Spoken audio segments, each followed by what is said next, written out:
Hi, Marcel, the Wood Butcher. I've got an interesting episode to send to you today, and this is actually episode, I believe, 4 of the custom coffee table and end tables, but this is just the coffee table portion that I'm making for a friend of mine out of pallet wood. And unfortunately, in my shop, I don't have, a jointer to finish up the ends of the wood. I mean, I have a planer, a surface planer.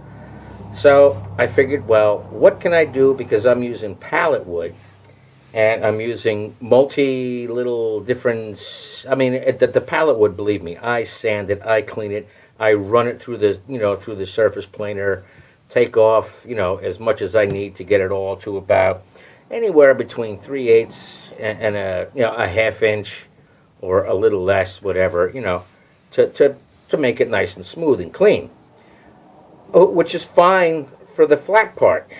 Then I had the ends to contend with. I mean, come on, these are pallets. They're not cut with precision on the ends. So I'm thinking, what the hell can I do to make the ends flush so that when I join them together along the surface of the table, because my goal is to take the pallet wood, and next to each other, kind of like this, right, and match up with no seam once they're clamped and glued, and then stain it the color that he chose, which is red mahogany, which I think is going to take away a lot of the distinct characters of the natural oak from the pallets, but some of the grain in that still shows through, but that's okay.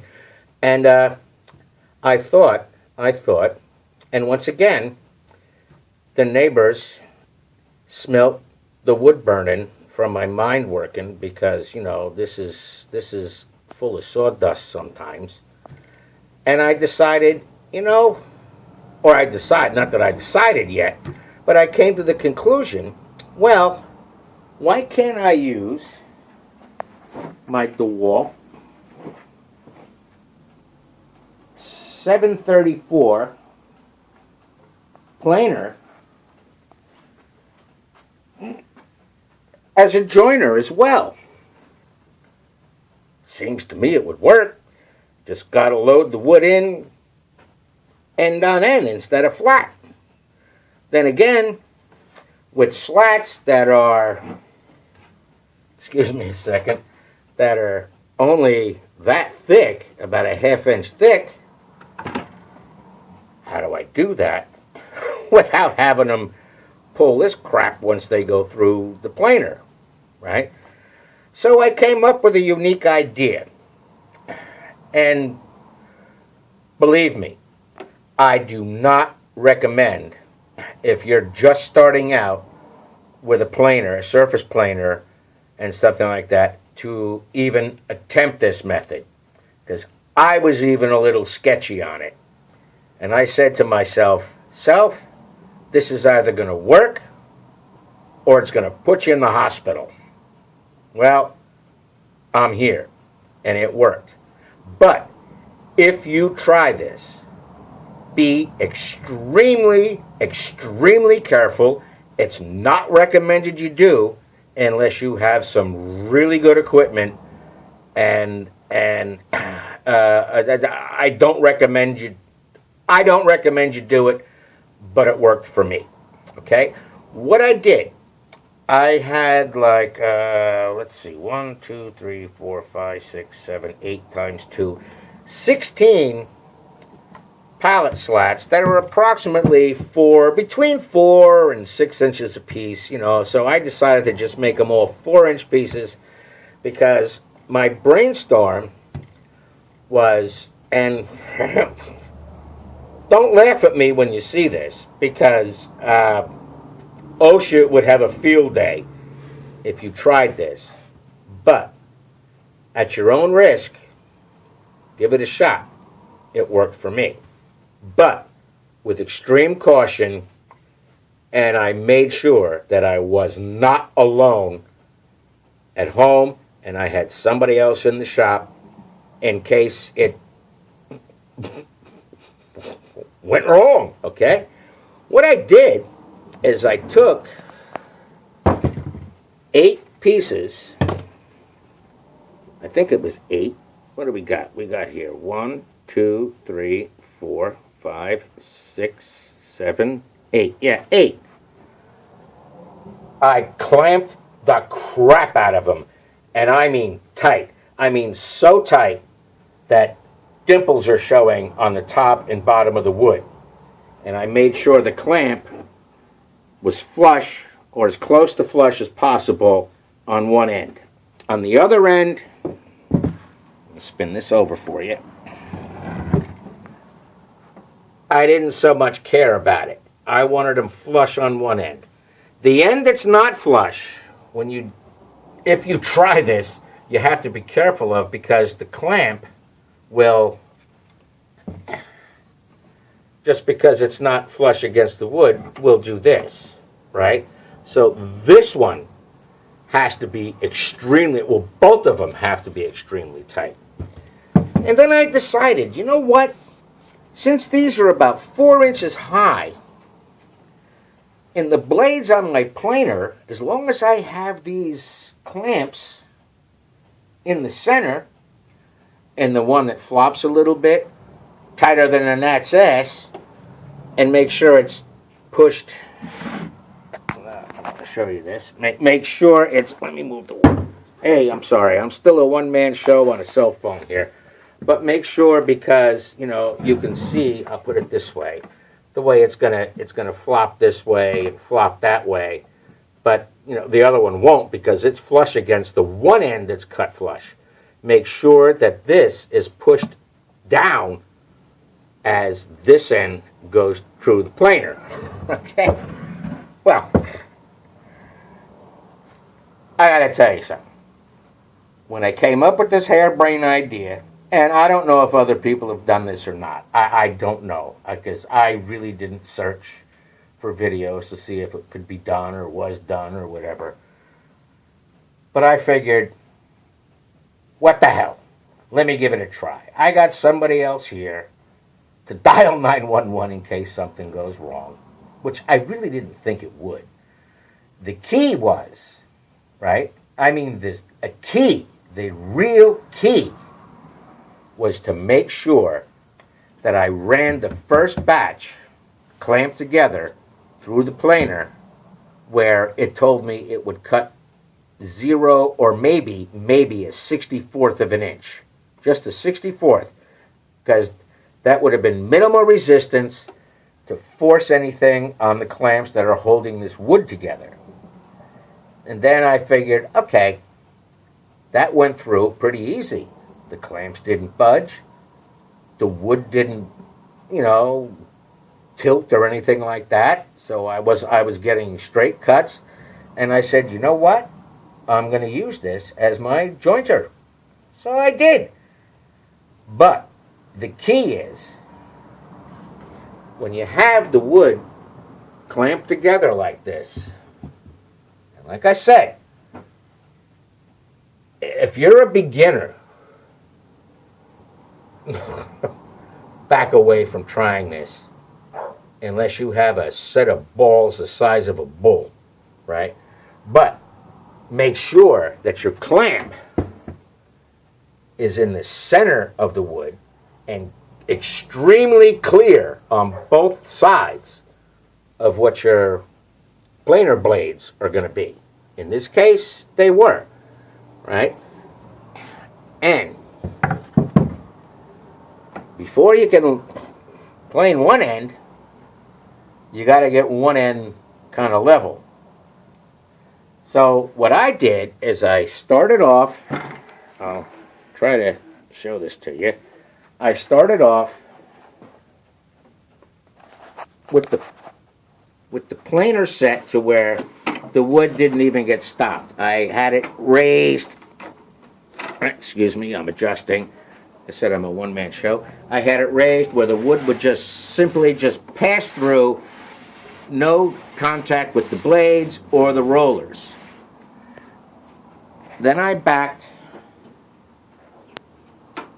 my raising and lowering bar down, right?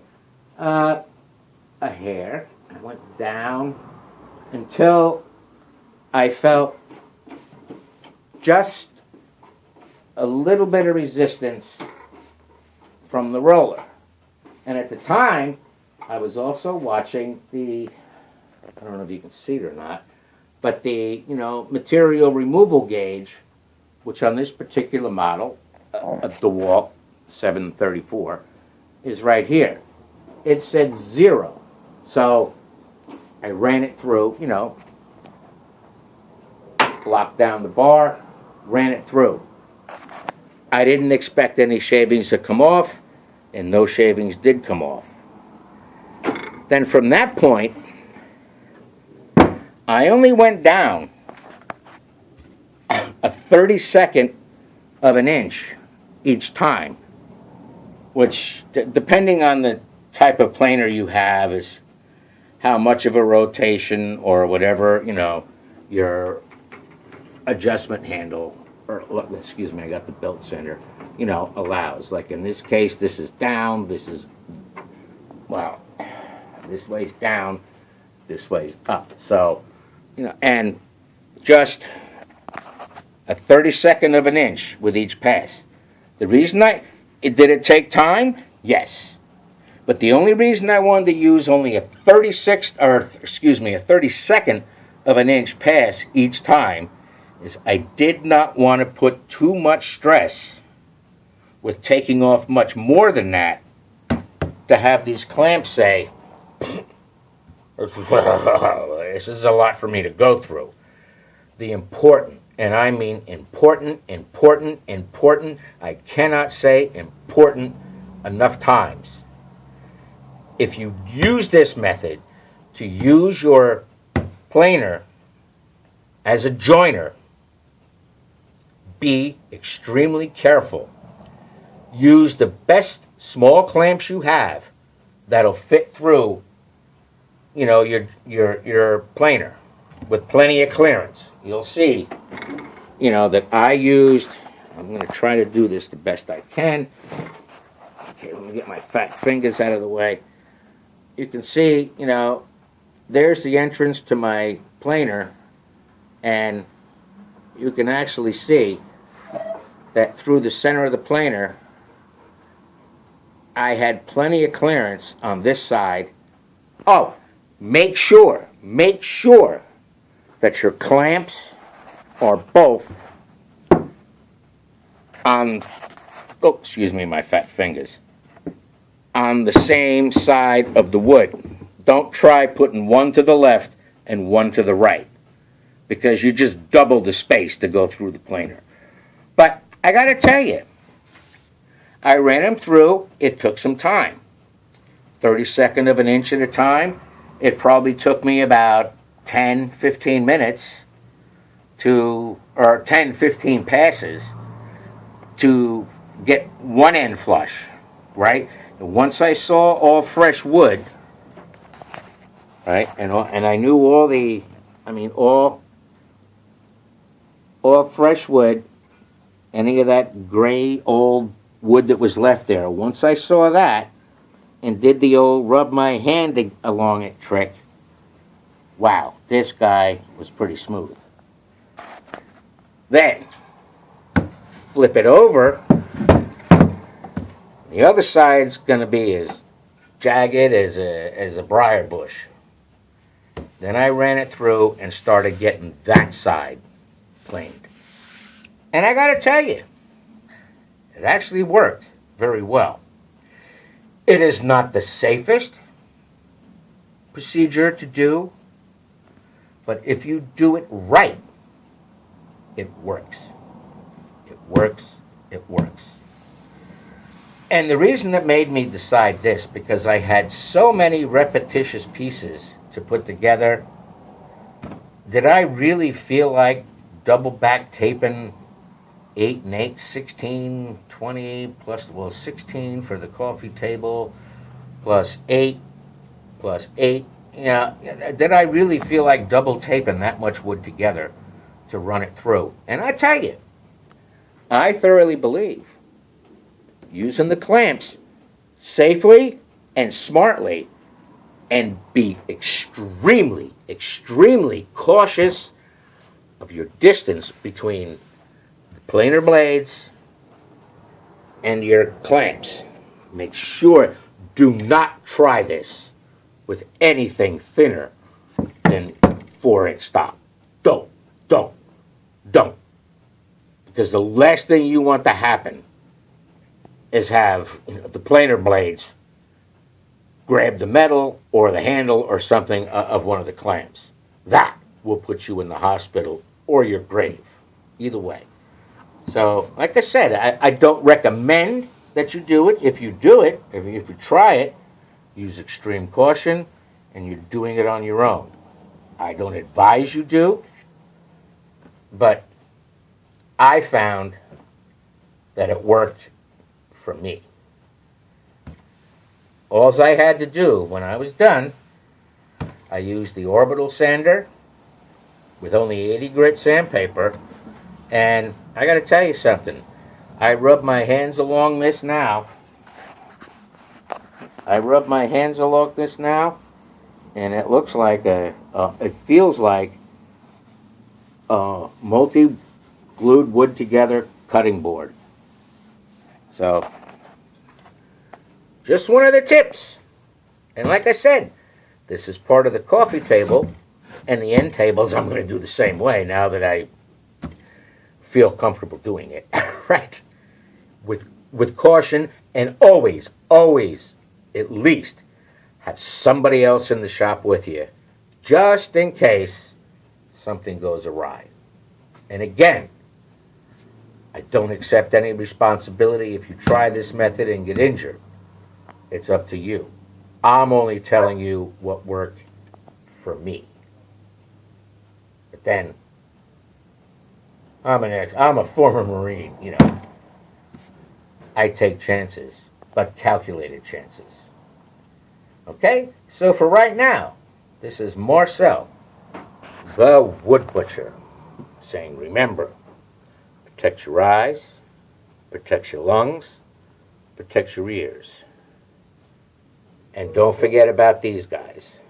So for right now, goodbye, Semper Fi.